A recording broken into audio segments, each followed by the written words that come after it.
கந்தா கடம்பா கதிர்வேலா கார்த்திகேயா அப்படின்னு போற்றக்கூடிய தமிழ் கடவுளான முருகப்பெருமான் இருக்கக்கூடிய அறுபடை வீடுகள் திருப்பரங்குன்றம், திருச்செந்தூர், பழனி, சுவாமிமலை, திருத்தணி, பழமுதிர்ச்சோலை இந்த கோயில்களுக்கு ஒரே முறையாக மூத்த குடிமக்கள் சென்று தரிசனம் செய்கிறதில் சிரமப்படுறதை தடுக்கிற வகையில் இலவசமாக, அதாவது கட்டணம் இல்லாமல் இந்த அறுபடை வீடுகளுக்கும் பக்தர்களை அழைத்து செல்கிற புதிய முயற்சியை இந்து சமய அறநிலையத்துறை மேற்கொண்டிருக்காங்க.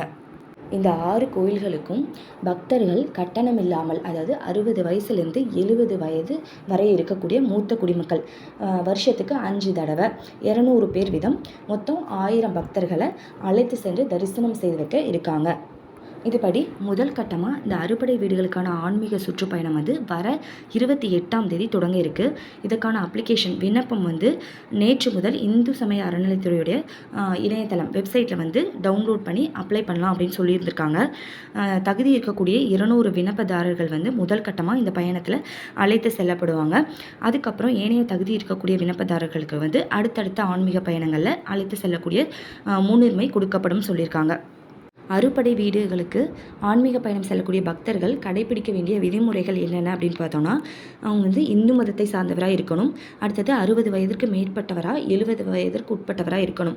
31/12/2023 அன்னைக்கு தேதிப்படி 60 வயதுலேருந்து 70 வயதுக்கு உட்பட்டவராக இருக்கணும்னு சொல்லியிருக்காங்க. அதோட வயது சான்றிதழ் ஏஜ் சர்டிஃபிகேட் இணைக்கப்பட வேணும் சொல்லியிருக்காங்க. அதுக்கப்புறம் இந்த அறுபடை வீடுகளுக்கான சுற்றுப்பயணம் 4 நாள் பயணமாக இருக்குது. இதுக்கு போதிய உடல் தகுதி உள்ளவர்கள் விண்ணப்பிக்கணும். அதுக்கான மருத்துவ சான்றிதழ் இணைக்கப்படணும்னு சொல்லியிருக்காங்க. விண்ணப்பிக்கக்கூடிய பக்தர்கள் வீட்டு முகவரிக்கான ஆதாரம் இணைக்கப்படணும்னு சொல்லியிருக்காங்க. அவங்க வீட்டிலேருந்து சிறு குழந்தைகள் எல்லாம் அழைச்சிட்டு வரக்கூடாது.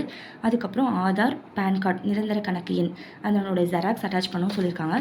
விண்ணப்பங்கள் பக்கத்தில் இருக்கக்கூடிய இந்து சமய அறநிலையத்துறை இணை ஆணையர் அலுவலகங்களில் வாங்கிக்கலாம். விண்ணப்பங்களை பூர்த்தி செஞ்ச பிறகு 22/1/2024 சாயங்காலம் 5 மணிக்கு முன்னாடி அதே அலுவலகங்களில் சமர்ப்பிக்கணும்னு சொல்லியிருக்காங்க.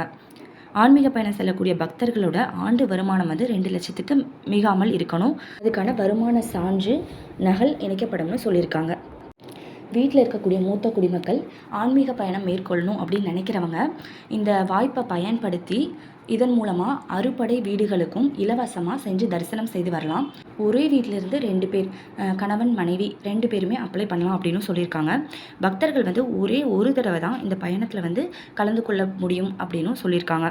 இந்த விண்ணப்ப படிவத்தோடு அட்டாச் பண்ணக்கூடிய சர்டிஃபிகேட்ஸ் என்னென்ன அப்படின்னு பார்த்தோன்னா, இந்து மதத்தை சார்ந்தவர் அப்படின்றதுக்கான சான்றிதழ் ஒன்று, ஸ்கூல் சர்டிஃபிகேட் அல்லது காலேஜ் சர்டிஃபிகேட் இல்லைனா வட்டாட்சியர் சான்றிதழ் அட்டாச் பண்ணலாம். அதுக்கப்புறம் பிறந்த தேதிக்கான சான்றிதழ் ஏஜ் சர்டிஃபிகேட், அதுவும் ஸ்கூல் சர்டிஃபிகேட் இல்லைனா காலேஜ் சர்டிஃபிகேட் இல்லைனா பர்த் சர்டிஃபிகேட் அட்டாச் பண்ணலாம்.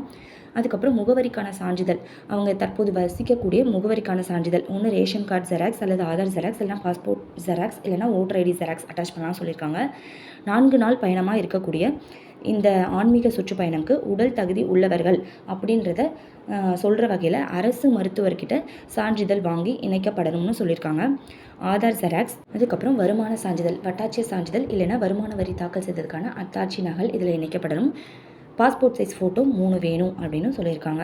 முருகப்பெருமானுடைய அறுபடை வீடுகளுக்கும் கட்டணம் இல்லாமல் ஆன்மீக சுற்றுப்பயணம் மேற்கொள்ள இருக்கக்கூடிய மூத்த குடிமக்கள் இந்து சமய அறநிலையத்துறை இணையதளத்தில் விண்ணப்பித்து அறுபடை வீடுகளையும் தரிசனம் செய்து வரலாம். சரிங்க, சீக்கிரமே அடுத்த பதிவில் சந்திக்கலாம்.